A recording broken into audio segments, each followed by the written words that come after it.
En vérité, nous étions sous l'impression et nous étions marqués par l'idée que nous devions prendre des pas radicaux et que c'était du Seigneur. À partir de ce moment-là, nous nous sommes proposés dans nos cœurs, non pas dans la chair, mais dans la force du Saint-Esprit, de nous réserver un temps spécifique chaque semaine pour bâtir notre relation et de nous réserver aussi 2 ou 3 occasions d'être seuls ensemble sans nos enfants. Vous savez comment c'est si facile de tomber dans le piège de ce mode de vie ou de cette façon de penser. En tant que mère, vous savez que vous êtes responsable de l'essentiel, de répondre aux besoins essentiels de vos enfants, et je trouve que c'est très bien. Mais le problème survient quand vous leur accordez plus d'importance qu'est-ce qui devrait être votre première priorité, c'est-à-dire la conversation sérieuse avec votre compagnon. Vous savez, c'est la plus vieille ruse de Satan, n'est-ce pas? C'est la plus vieille ruse qui soit. Il utilise toujours une chose qui est parfaitement naturelle et parfaitement merveilleuse, comme la relation d'une mère ou d'un père avec leurs enfants, mais il la change en mal, il la change en piège. Et vous savez, ma prière pour toutes les jeunes mamans et aussi pour les mamans plus âgées, c'est de prendre conscience de ces pièges et de prendre garde à cette tentation. Ma prière, c'est que vous imploriez le Seigneur pour vous donner la force, pour réaliser ce que vous vous proposez dans le cœur de faire et de faire ce qui est juste. Merci.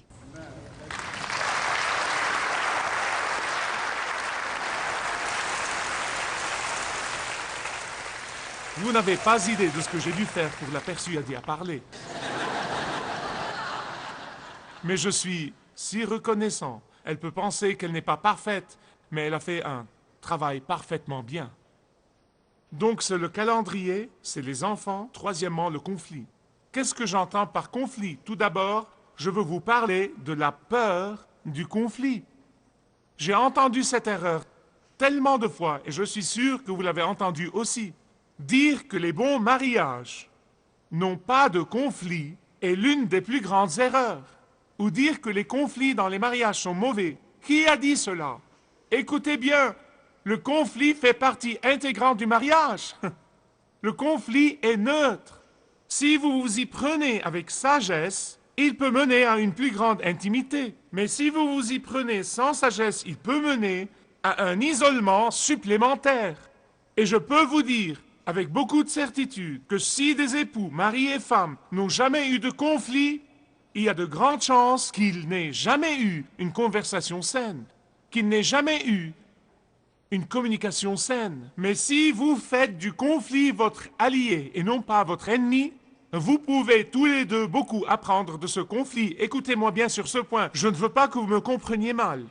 Dans la plupart des situations où les époux évitent le conflit, dans la plupart des situations où les époux évitent le conflit, vous trouvez que l'un des époux ou les deux répriment profondément leurs blessures, répriment leurs sentiments, répriment leurs émotions dans un récipient interne très profond. Et l'ennui avec la répression, c'est qu'un jour, les conséquences, qu'elles soient mentales ou émotionnelles ou même physiques, seront vraiment désastreuses. Quelle est donc la solution? Premièrement, comprenez la mentalité de votre compagnon. Vous trouvez souvent qu'un conjoint est apte à résoudre les problèmes, il veut résoudre tous les conflits très rapidement et avancer, et l'autre conjoint ne veut même pas en parler. Donc, comment résoudre un problème? 3 choses. Numéro 1, les deux devraient consentir à identifier le sujet du conflit. Deuxièmement, ils devraient discuter la façon de s'y prendre avec ce sujet de conflit. Et troisièmement, ils devraient conjointement établir une procédure pour résoudre le sujet de conflit chaque fois qu'il survient. Et oh, avant de faire tout ça, vous devez passer du temps dans la prière. Et je veux vous dire une chose, certains disent « Oh, nous prions, prions, prions », mais ils ne prient pas. Écoutez bien ce que je vais dire au sujet de la prière. Êtes-vous prêts à l'écouter? D'accord. Commencez votre prière par confesser votre péché, et non pas le péché de votre époux. Votre péché. Oh Seigneur, pardonne-lui, pardonne-lui. Non, non, non, non, non. Seigneur, pardonne-moi. Dans votre prière, vous devez remettre votre programme personnel au Seigneur. Pas le programme de votre époux, mais votre programme. Une prière pour que Dieu vous révèle à chacun de vous vos propres insuffisances, vos propres faiblesses, vos propres échecs. Et finalement, une prière pour que le Seigneur répande son amour dans le cœur de chacun de vous, pour que vous vous aimiez l'un l'autre de l'amour de Christ. Je suis sûr que quelqu'un ici aujourd'hui va probablement dire « Eh bien, Michael, tu ne comprends pas. La conversation n'existe pas dans mon mariage. Nous avons arrêté de converser l'un avec l'autre il y a longtemps. Peu importe où vous en êtes en ce moment, dans votre relation, peu importe vraiment, parce que je crois au Dieu de l'impossible. Je crois au Dieu qui peut démarrer votre conversation à n'importe quel moment. Venez et demandez-le lui. Commencez à penser à vos moments romantiques quand vous sortiez tous les deux ensemble. Commencez à penser à ces moments-là, à ces tendres moments de vos premières années de mariage. Et puis, essayez de dire des mots insolites, des mots inhabituels comme dire à votre conjoint qu'il est ou quel est le cadeau de Dieu pour vous. Dites des choses comme « Je t'aime et je t'adore ». Par-dessus tout, n'oubliez pas qu'il y a 100 autres façons d'avoir une conversation. Ça peut ne pas être par les mots. La conversation non verbale peut être aussi importante et la conversation peut aussi avoir lieu à travers un sourire. Une conversation peut avoir lieu à travers un regard épris. Quelqu'un dirait « Comment est ce regard ?» mais je ne vais pas entrer là-dedans. Pensez-y vous-même. Soyez créatifs. Il y a des centaines de façons dont vous pouvez dire « je t'aime ». Des centaines de façons. Et finalement, si vous n'avez jamais lu le livre de Gary Chapman, Les 5 langages de l'amour, Les 5 langages de l'amour, achetez-le, lisez-le. Puis trouvez quel est le langage de votre conjoint, son langage d'amour. Et commencez à parler ce langage. Et commencez à pratiquer ce langage. Et commencez à apprendre ce langage. Après tout, c'est ce qu'a fait le Seigneur Jésus-Christ, le Fils unique de Dieu. Il aurait pu nous regarder du ciel et nous dire « Je vous aime ». Mais non, il connaît notre langage d'amour. Il sait qu'il devait converser avec nous, qu'il devait communiquer avec nous dans notre langage d'amour. Le Dieu né de Dieu est devenu homme. Pensez-y, je veux y penser, mais je ne peux même pas le comprendre, et je ne le comprendrai jamais avant d'arriver au ciel. Il sait que le salaire de notre péché est la mort éternelle, la damnation éternelle, la souffrance éternelle, et que notre salut dépend de sa mort sur la croix pour nous. Voilà le Fils parfait et sans péché de Dieu, Dieu né de Dieu, qui étend ses bras et meurt pour payer le salaire de vos péchés et des miens.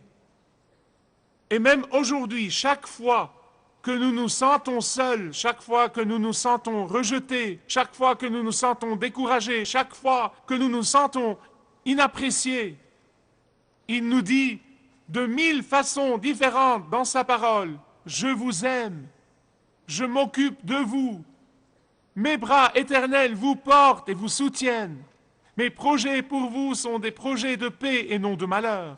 Je vous ai gravé sur mes mains, je vous ai fixé dans mon cœur, je vous ai mis sur mes épaules. Celui qui vous touche, touche la prunelle de mon œil. » C'est le langage de l'amour que le Seigneur Jésus-Christ parle avec nous. Les êtres humains, pleins d'échecs, pleins d'étourderies. Et il nous dit, je vous aime. Maintenant, je veux vous dire aujourd'hui, si vous n'avez jamais compris ou expérimenté par vous-même cet amour incroyable de Jésus-Christ, le pardon de vos péchés et le don de la vie éternelle, avant même d'essayer de démarrer la conversation dans votre mariage, dites-lui, Seigneur Jésus-Christ, entre dans ma vie aujourd'hui. J'accepte ton paiement pour les péchés sur la croix comme un paiement pour moi. Vous verrez à ce moment-là que son amour commence à se répandre dans votre cœur et que vous allez pouvoir aimer comme il aime. Si vous désirez connaître Dieu d'une manière personnelle, demandez le livret « Retrouvez la joie que vous avez toujours désirée » et vous pourrez découvrir l'amour de Dieu pour vous et apprendre comment expérimenter son pardon.